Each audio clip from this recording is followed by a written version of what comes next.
నమస్తే. Welcome to తిరుగుబాటు. ప్రస్తుతం మనతో పాటు ఉన్నారు భువనగిరి ఎమ్మెల్యే కుంభం అనిల్ కుమార్ రెడ్డి గారు ఉన్నారు. సార్ ఏంటి సార్ మూసీ అంటున్నారు, హైడ్రా మూసీ గురించి మీరు మాట్లాడినారు. హైకోర్టు కూడా మూసీ ప్రేక్షణ చేసుకోవచ్చని చెప్పేసి పర్మిషన్ ఇచ్చింది. కానీ మూసీ ప్రస్తావన మీద ఎవరు అడ్డుకుంటున్నారు? బీజేపీనా లేకపోతే బీఆర్ఎస్ఆ? ఏంటి పరిస్థితి? సరే, ఇప్పుడు అందరికి తెలిసిందే. ఈరోజు ఒక మంచి కార్యక్రమం చేద్దామని తెలంగాణ ప్రభుత్వం ముఖ్యమంత్రి రేవంత్ రెడ్డి గారు ఎప్పుడైతే మూసీ మీద ప్రకటన చేసి మూసీ పునరుజ్జీవం కార్యక్రమం చేసుకుందామని ఒక గొప్ప అంశం. అంటే ఇప్పుడు నీళ్ళు ఎన్నో ఉన్నాయి, లిఫ్ట్లు పెట్టవచ్చు, కాలువలు చేయవచ్చు, తీసుకురావచ్చు, సాగునీరు తీసుకురావచ్చు, తాగునీరు తీసుకురావచ్చు. బట్ మురికి నీరును శుభ్రపరిచి మళ్ళీ ఒక నదిని శుభ్రపరచడం అంటే ఇట్స్ బిగ్గెస్ట్ టాస్క్. ఇది చిన్న టాస్క్ కాదు. హైదరాబాద్లో ఉన్న మూసి ప్రపంచంలోకెల్లా అతి కాలుష్యమైన నది. అంటే ఇవి ర్యాంక్ సమ్వేర్ అరౌండ్ టాప్ 50లో ఉంటామో ఎన్నో ఉంటాం. మరి అట్లాంటి నది మన ప్రాంతం గుండా పోతే ఓ నాగరికలు ఉండేది, ఓ సివిలైజ్డ్ పీపుల్ ఉండే దగ్గర ఇట్ ఇస్ రిచ్ స్టేట్ మనది. సరే, కేసీఆర్ అప్పులలో ముంచిపోయి ఉండొచ్చు. In rich state do we deserve this sort of river among us? మురికి నీళ్ళు పోతుంటే ఆ మురికి నీళ్ళ పట్టి బతకానా? ఆ బర్రెలు అక్కడనే పోయి నీళ్ళు తాగానా? ఆ నీళ్ళు, ఆ పాలు, అట్లాంటి పాలు వస్తే విషతుల్యమైన పాలు మనమందరం హైదరాబాద్ కూడా వస్తాయి కదా అవి. అక్కడ వండే బియ్యం కూడా ఇక్కడికి వస్తాయి కదా, ఒడ్లు గిట్లా. సో ఇవన్నీ ఇబ్బందికర పరిస్థితులు. అక్కడ వండే పంటలు, కూరగాయలు ఇవన్నీ కూడా అట్లాంటి పరిస్థితి ఎందుకు? హైదరాబాద్లో కూడా కాలుష్యమైన నది పోతుంటే, కంపు కొడుతుంటే ఇక్కడ బతికే ప్రజలకు can't we afford to clean Musi river? It is very much possible. KCR లాగా 1,00,000 కోట్లు పెట్టి కూలే కాళేశ్వరం ప్రాజెక్ట్ కాదు ఇది. ఓ 20,000 కోట్లు పెడితే మూసీ పునరుజ్జీవ కార్యక్రమం జరుగుతుంది. ఇంకా దానికి తోడు మూసీ సుందరీకరణ అవన్నీ నెక్స్ట్ వస్తాయి. ఇక్కడ కమర్షియలైజేషన్ కానీ, ఇక్కడ రిక్రియేషన్ కానీ, ఇక్కడ స్పోర్ట్స్ కానీ. Sorry don't demean things by using some words. What I mean to say is, అంటే హైదరాబాద్ రియల్ ఎస్టేటే తెలంగాణకు చోదక శక్తి అంటారు. It is the driving force of Telangana. So Hyderabad ఓ ఇంటర్నేషనల్ సిటీ. తెలంగాణలో భూముల విలువలు ఎందుకు పెరిగినాయి? ఏ రైతు చూసినా 2 ఎకరాలు ఉంటే 2 కోట్ల ఆస్తిపరుడు అన్నట్టు. అంటే అదో బలమే కదా. కర్ణాటకలో లేదు, అది మహారాష్ట్రలో లేదు. సో అట్లాంటి పరిస్థితి ఈ హైదరాబాద్ వల్ల మనకు వచ్చింది. హైదరాబాద్ ఓ రోజు చేసుకుంది కాదు. మనం ఆంధ్ర డివైడ్ అయినాక capital is meant for a smaller state. So I think that probably has driven us to become more rich. ఈ గొప్ప రింగ్ రోడ్ కాంగ్రెస్ చేపట్టింది రాజశేఖర రెడ్డి గారి హయాంలో.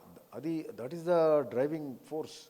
ఓకే, అపార్ట్ ఫ్రమ్ దాట్ ఈ మూసీ కూడా ఓ సుందరమైన మూసీ నదిగా ఉండే ఒకప్పుడు నిజాం టైంలో. ఇట్లా దాన్ని కాలుష్యమయం చేస్తే ఈరోజు దాన్ని మళ్ళీ మంచిగా చేసుకుంటే, అంటే ఇంటర్నేషనల్ సిటీ తగ్గట్టు మంచి రివర్ కూడా పోతుంటే, ఆ రివర్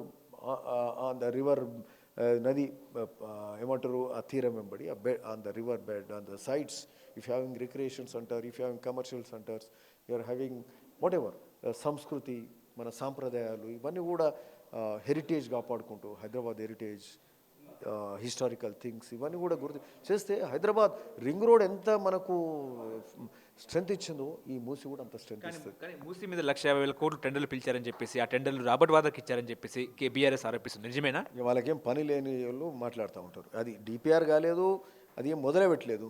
మొదలు పెడితే మీకు తెలియదా? టెండర్ పెడితే తెలియదా? అంటే అదృశ్య శక్తులాగా చేస్తారా ఏంది? ఇవన్నీ ఏదైనా ట్రాన్స్పరెంట్ అవుతుంది కదా. అంతా ఒట్టిగా వాళ్ళని ఇంటికి పంపించారు తెలంగాణ ప్రజలు. పని లేని వాళ్ళు మాట్లాడే మాటలు అవి. వాళ్ళు ప్రతిదానికి అడ్డుపడే కార్యక్రమం చేస్తారు. అన్ని అబద్ధాలు మాట్లాడాలి, తెలంగాణ ప్రజలు మభ్యపెట్టాలి. 10 ఏళ్ళు ముంచారు.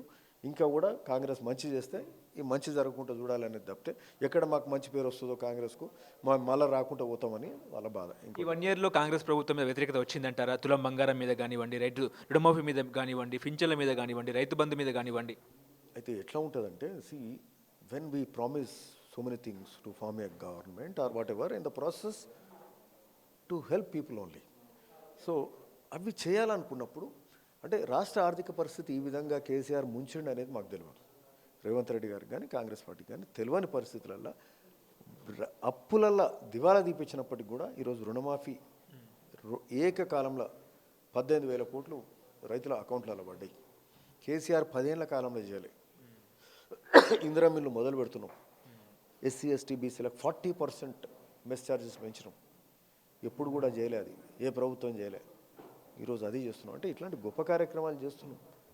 సో ఇవన్నీ జరుగుతున్నాయి కాబట్టి ఈరోజు విజయోత్సవాల్లో కూడా తెలంగాణ ప్రజలు మార్పు కోరిండ్రు, మంచి ప్రభుత్వాన్ని తీసుకొచ్చారు. ఆ మార్పు ఆ వచ్చిన ప్రభుత్వం ప్రజలు అందరం కలిసి విజయోత్సవాలు చేస్తారు. ప్రభుత్వాన్ని తప్పుదోవ పట్టిస్తుంది ఎవరు, అధికారులా లేకపోతే అడ్వైజర్లా, ఎవరంటే ఏం చెప్తారండి?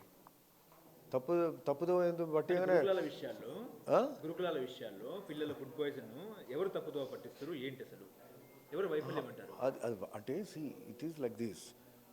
మీరు when you look back for the last 10-15 years అంటే ఇవి జరగకూడదు, కానీ over a period of time అప్పుడప్పుడు ఇన్సిడెంట్స్ అవుతున్నాయి.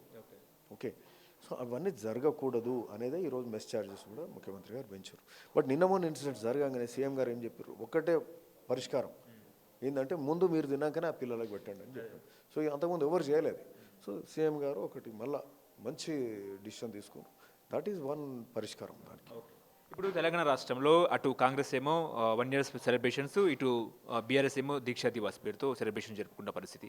ఎవరి పాలన చూడాలంటారు, బీఆర్ఎస్ఆ లేకపోతే Congress? BRS is a failed government, failed rule, failed leadership.